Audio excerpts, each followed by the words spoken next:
Well, hello. It is 12:43.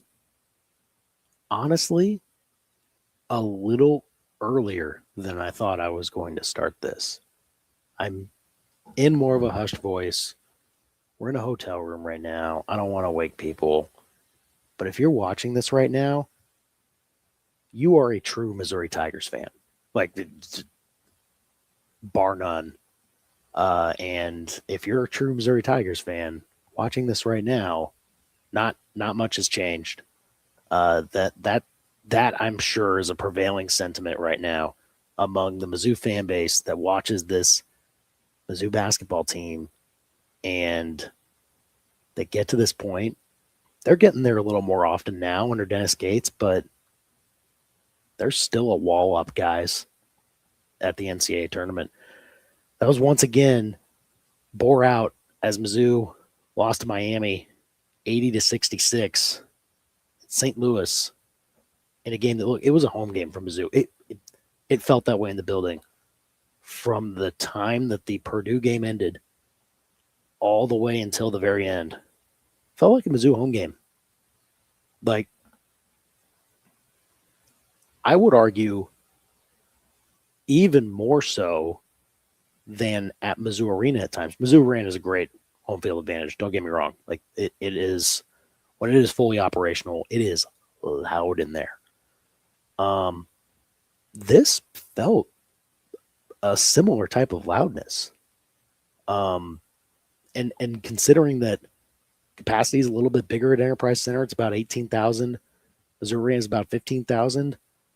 I believe they announced about 17,000 in the building tonight. Now, some of that's Purdue fans and some of them left, but that's still a large contingency. It felt pretty full of Mizzou fans during that entire game, and like clear, audible boos for everything good that Miami was doing. Every like announcement of Miami, every time they took the floor for the start of the game or halftime, whatever it was, like it was a true home environment for Mizzou in every sense of the word. And there were so many times where Mizzou would hit a basket, would get a steal, big offensive rebound, put back, whatever it was, dunk by Sean Phillips. Like that got the crowd into it. And then you'd start to hear them make noise on the defensive end. And there were just far too many times where the next positive Mizzou play was going to blow the roof off. And far too many times, Mizzou let that balloon deflate and could not burst down the door against a Miami team that, look, give them credit. I thought they had a great game plan. We're going to dive a little bit into it here in a bit. But I didn't think they played particularly well in the first half. Second half, they started to hit some shots, and that's ultimately how they got the margin that they did. But I did not see like a hugely superior team to Mizzou out there on the floor tonight. It was there for the taking for the Tigers. Very much so. And once again, a game that Mizzou feels like they can get, they're unable to get at this stage. And it leaves a sour taste in the mouth for a season that, look, had some pretty high points. Excellent, I think, season long from start to finish. Great coached season by Gates. But in this particular game, you're still trying to get over that hump. So 3 quick takeaways. We won't take too long. It's very late. If you're watching this back afterwards, we'll go over what essentially happened to make this game be what it was, which was ultimately a 14-point loss from Mizzou, and it was a lot closer than that for almost the entire game. But the main reason why Mizzou couldn't get it done, Mark Mitchell could not get anything going through the first, really 25, 30-ish minutes of the game. I mean, didn't hit a field goal until the 12-minute mark of the second half. got to the free throw line a few times to finally get him on the board, but Miami had a great game plan for him, and Mizzou did not have an adjustment to allow him to then get to his spot in those situations. I thought Uday did an excellent job on him. They switched him on to him defensively, Miami did, and that really got to Mitchell. I think Mizzou could have found a few more ways to free him up, whether it was trying to get an outside shooter open a little bit more frequently so that you could then have that option. Maybe a few more needed to drop from Mizzou earlier in the game for them to really open that up to Mitchell. But to me, it's frustrating because Mitchell had been there for back-to-back games in absolutely strong fashion, and then all of a sudden this game, Miami finds a way to just completely neutralize them for a good portion of this contest. And when that happens, Mizzou doesn't have much of a chance, guys. They got to get paint points, especially against a team like this. And that was almost a prerequisite to winning the game. Mizzou was outscored in the paint 24-20. Mark Mitchell around the rim, 4 of 10 from the field, eventually got to the free throw line, 8 of 10. He actually got most of his points from 3-pointers, 3 of 4 from 3 today. It was a frustrating game for him, and you hate to have it happen at this stage when you need him the most. And at this point, you kind of assumed, like, you weren't going into this game thinking, well, I wonder if Mark Mitchell's going to play well. No, you kind of knew that he was going to get to a mark. And then you were worrying, like, okay, who else is going to step up and provide the production that you need to put yourself over the top? Because you know you're going to get, 20-something from Mitchell. Where's the other 20-something going to come from? But it was a struggle to get to what Mark Mitchell usually scores. So the fact that Mizzou couldn't get that part of their offense, which really is the focal point, it's the goal every time you get down the floor, find Mark Mitchell and see if you can get him close to the basket with a chance to finish. That's mostly what Mizzou's trying to do every time down the floor. And if Mitchell doesn't have that shot, well, then it opens somebody else up on the perimeter or a slasher in the lane. Just the fact that Miami had the double teams and the closeouts on Mitchell on the perimeter to frustrate him and not allow him to penetrate the way that he has so well down the stretch of this season, that's what took Mizzou out of its game very early on, and it made the offense seem very sluggish. They started out turning it over a good amount, but then they started to calm that down. They only finished with 9 turnovers. That was well done, but too many times they were one and done down the floor because they just couldn't have Mitchell in a solid spot to clean up some of those misses. So that's just one of the other tough parts about this, is that the best part of Mizzou's game, the best thing they could bring to the table, didn't really show up in the game until the fourth quarter, the second part of the second half. Mitchell then started to get his points, but by then, I mean, you saw that Mizzou was still in it at that point, but you just wonder, if you had gotten Mitchell going a little bit earlier in this game, maybe he's scoring 30 again.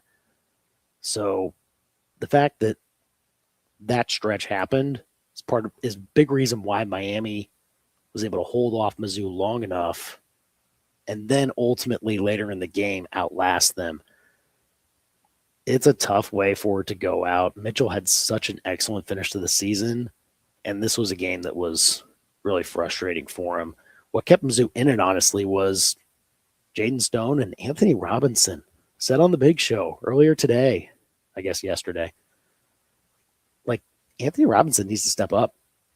He needs to be a guy that is facilitating well and not needing to make the strong play every time, but just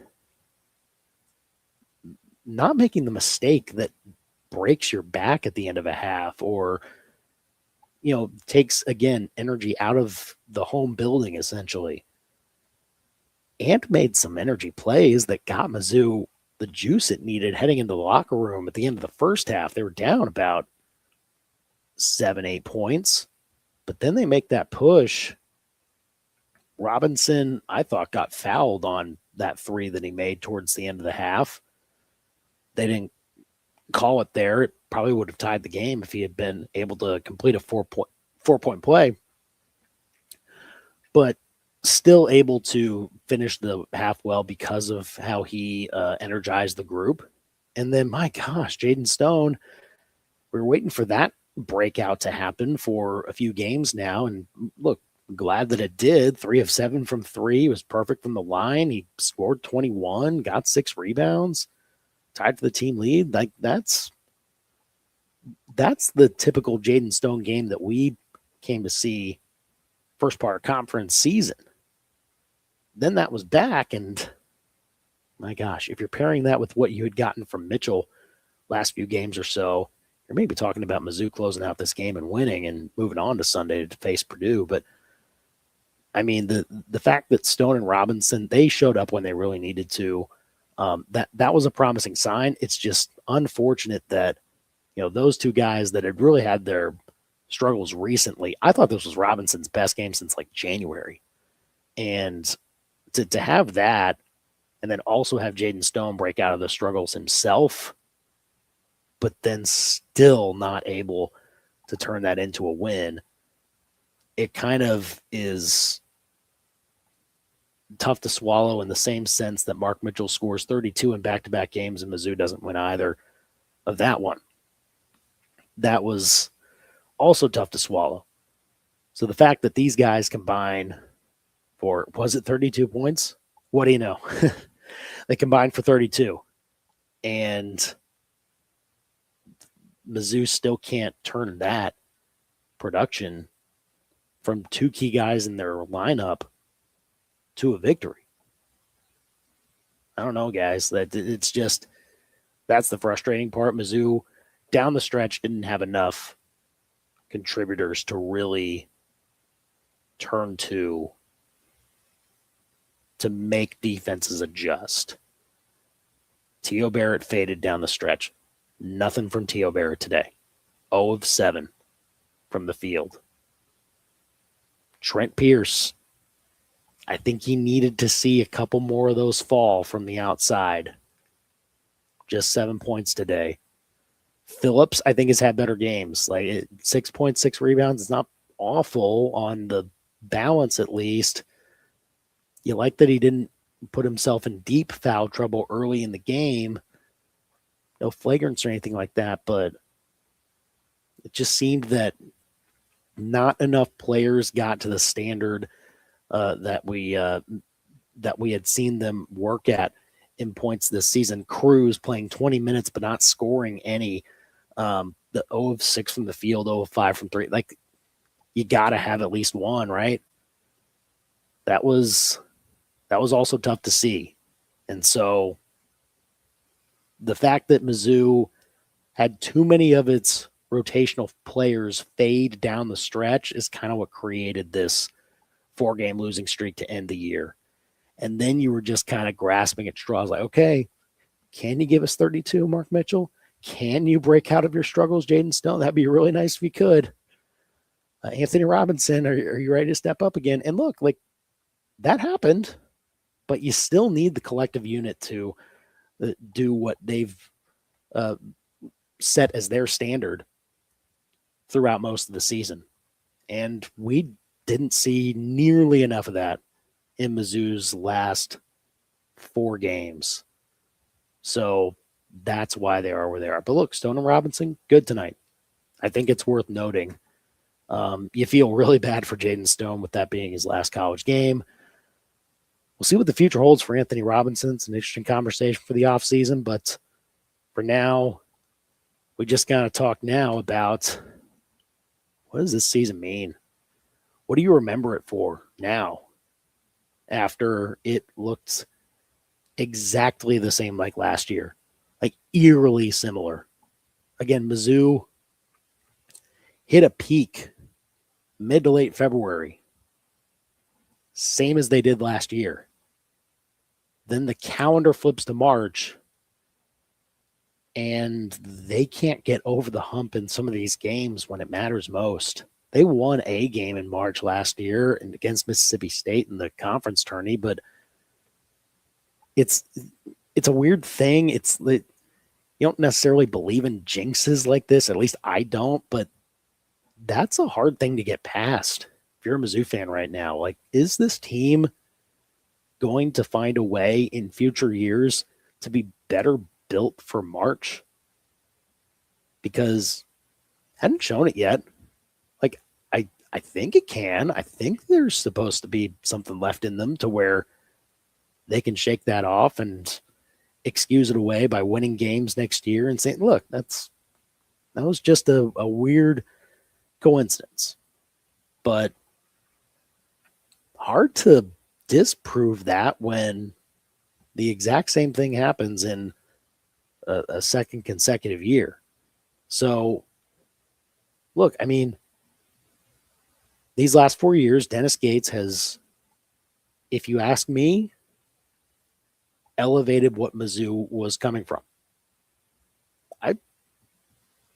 I think we can objectively agree that that's the case. It's not a good spot. Dennis Gates has risen it up to a spot higher than it was when he inherited it. I think we can all agree that. But there is still that wall up when they hit this stage. You're getting to this stage a little more often, and that's good. That should be noted. Like that is something that does need to be acknowledged as far as how we evaluate this tenure going forward. Still got to break through though, because if you stay stagnant like this, fans are going to get more and more frustrated. And like that happened again tonight. You just got a little bit more frustrated about what Mizzou does this time of year than you were before. And again, it's not to say that he's done a bad job overall. I think he's done a great job overall. In fact, this particular season, I think it's clear that they just did not have the personnel needed to improve upon and build off what they did last year. They just didn't get the guys. And so you go through the season and you realize that after non-con play, you've really got to get healthy and then maybe see if anybody else can provide that spark in a year that maybe is going to tailspin a little bit if you don't save it immediately. I thought the fact that Dennis Gates was able to save it to the point where they get to the NCAA tournament after, you ask yourself after they lost in this building at Enterprise Center by 43 to Illinois, and you're like, guys, just scratch across 4 or 5 conference wins and just call it a year and get ready for Jason Crow and Tony Bryant next year. That's when we really get things going. But they climbed back and made it to the big dance by winning 10 games in the SEC once again with a group that, again, we thought was not going to be up to the task to be a competitive SEC unit for at least most of the year. So that job by Dennis Gates, I think, is commendable. He got more out of T.O. Barrett than we expected T.O. Barrett to show this year. He got more out of Trent Pierce this year. He got, I think you could say, more out of Mark Mitchell. Sean Phillips, I think, also kind of in that group. But again, it's great work to do that, and that allows you to get to this point. But once you get to this point, there's still that blockage there's still another coach on the other side that seems to be outwitting whatever you're trying to set up for your guys to be successful. The other team seems to have a better answer for it. And that's happened twice now. Now, Mizzou was not favored to win this game like they were last year against Drake, but it was a gettable game. And again, basically a home game. Similar, if not maybe even a little bit stronger home crowd noise feel to this one.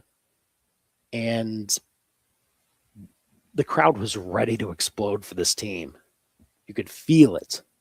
But too often Mizzou could not find that one play that then bursts the crowd into euphoria and forces Miami to take a timeout that they maybe didn't want to take there, but they got to because they can't let this thing get out of hand.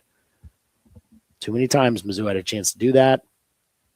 I think the closest they got to it was when Mitchell hit that three to take the lead. And then, of course, there was a bad non-call on Mitchell when he spun in the lane and very clearly got fouled. And then Miami takes the ball and hits a three and never gives the lead back after that. Like, look, I get it. Those are frustrating parts about it. But, again, if you have a better plan or you just flat out execute better in the first half, I just think Mizzou just did not fully capitalize on what Miami was giving them for the first half of play. It was tailor-made for Mizzou to be leading at the end of that first half. And look, they got it to 1, but there were too many times where I thought, make that last play, turn that swing into something positive instead. Like the two that come to mind are just I believe Trent Pierce had a steal right at midcourt, and it was creating essentially a 3-on-1 from Mizzou, and they don't score there. Miami saves it along the baseline, and they get an easy layup on the other end. That's a 4-point swing.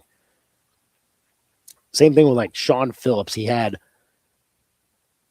a clear bounce pass to him.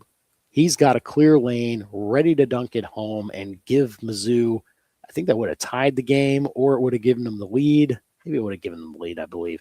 Instead, he fumbles it, and then Miami guy gets possession, and Phillips fouls him, and it was his third. It's just moments like that where the crowd was ready to be like, oh, yeah, there's the play that we're going to get excited for. We're going to jump up, pump our fists, and get loud, and Miami's going to need to spend a timeout. But it just never really materialized. And so now Mizzou's sitting in the exact same spot that they were a year ago, home after the first round. Look, Dennis Gates has won a game in the first round before since coming to Mizzou. That still counts, but the trend still is the same. Not much has changed. And so next year, when you get Jason Crow in, you get Tony Bryant and Aiden Chronister. See what else you can keep. I think you got to keep Trent Pierce. I think you keep T.O. Barrett. I know the end of the season was a tough slide for him, but I think you still want to be on the right side of his development. You want to be the team that benefits from that. So I think you keep T.O. I think you keep Trent Burns. Maybe you also keep Anthony Robinson. Maybe he proved that he can come out of this once again and still provide something for you. That'll be the biggest question mark, if you ask me, as to whether he returns or not. You know you're losing Mark Mitchell. You know you're losing Jaden Stone, Jacob Cruz, and Sean Phillips. Got to get a big in the portal next year. I think more shooting is going to be pretty necessary from the outside. I don't think Mizzou had everything it needed in that department this year. Maybe look at, if you do in fact lose Robinson, some sort of other ball handler type that you can turn to.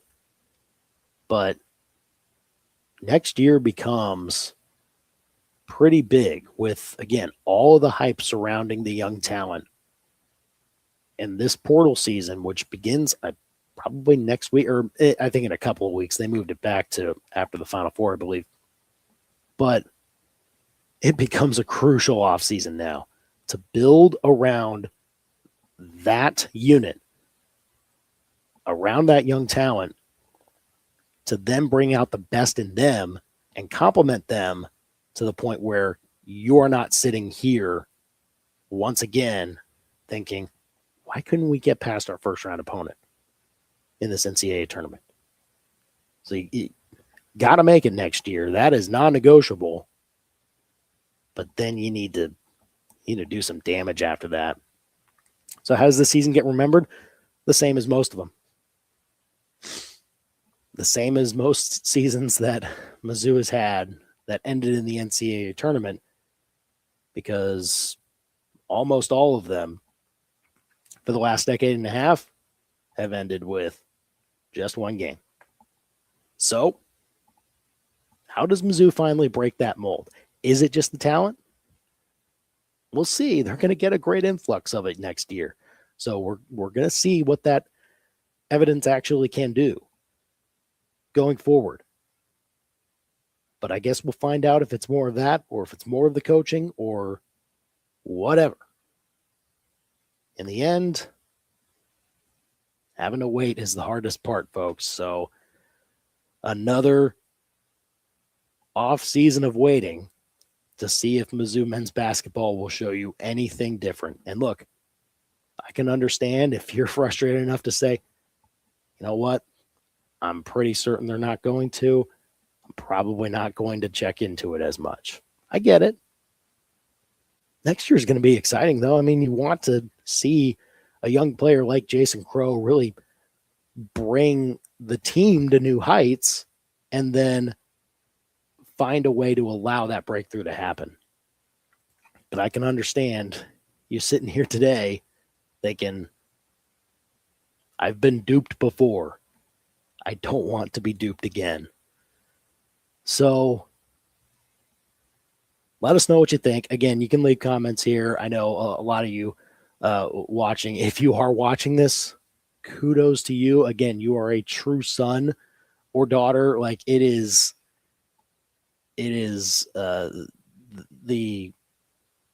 takes a lot to watch what you saw, which wrapped up like more than an hour ago, and stick around and watch a YouTube afterwards.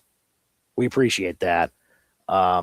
We appreciate you watching back if you are on Saturday morning or whenever you're watching this or you're listening to it on our podcast page. Be sure to give us a like and a subscribe on YouTube as well, at KTGR Sports. If you're on Facebook as well, facebook.com/KTGR Big Show. Of course, Brendan and I will be back on Monday for the big show at 4 o'clock to discuss how this went and more of what it means as Mizzou finishes the same way that they did last year and in a lot of other years before then that ended in the NCAA tournament. Will it change? That's still the main question. So thanks for joining us tonight. Have a great rest of your early morning. Maybe get some sleep. That's what I'm going to do. And we'll see you very soon. Thanks for stopping by.